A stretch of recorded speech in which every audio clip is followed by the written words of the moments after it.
GOP primary under attack. Dem billionaires' millions target Trump ally.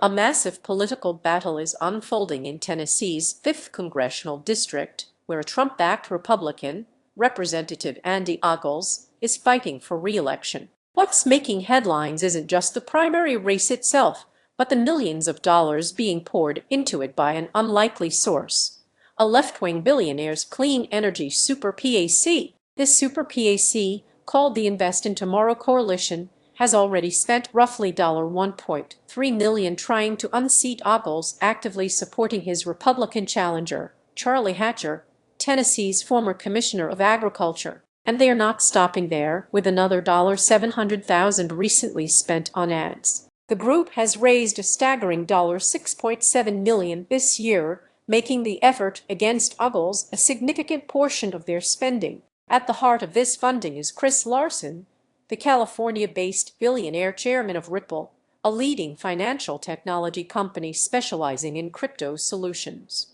Larsen has personally donated $6 million to the Super PAC, with his latest $5 million contribution being one of his largest political donations ever. Larsen is known for his extensive support of Democratic causes, having given over $1 million to the Jane Fonda Climate PAC, and substantial amounts to the Democratic Senatorial and Congressional campaign committees, as well as Rep. Nancy Pelosi's campaigns. An online bio describes him as an angel investor and climate philanthropist, making climate change his top priority. But why is a left-leaning billionaire investing so heavily in a Republican primary? Representative Ogles sees it as a direct message. He believes it's an attempt to punish lawmakers who try to scale back government investments in renewable energy. Ogles, a member of the fiscally conservative House Freedom Caucus, has been a vocal opponent of clean energy subsidies under President Joe Biden's Infrastructure and Jobs Act and the Inflation Reduction Act.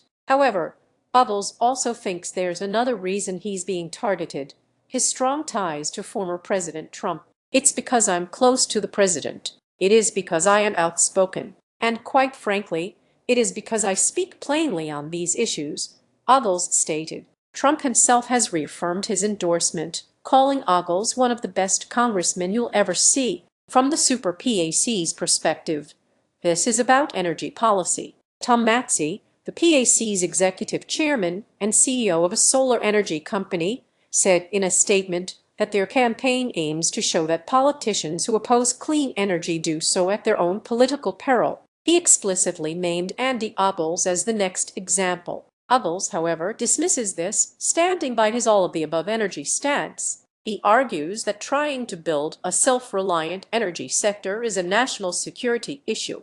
He believes the opposition spending is an attempt by energy groups to buy a seat they can control. He's not against solar power, even contemplating it for his own farm, but he firmly believes it shouldn't rely on government subsidies, especially with the nation's growing debt. The Tennessee primary is set for Thursday, August 6th, and with millions pouring in, this race is certainly one to watch.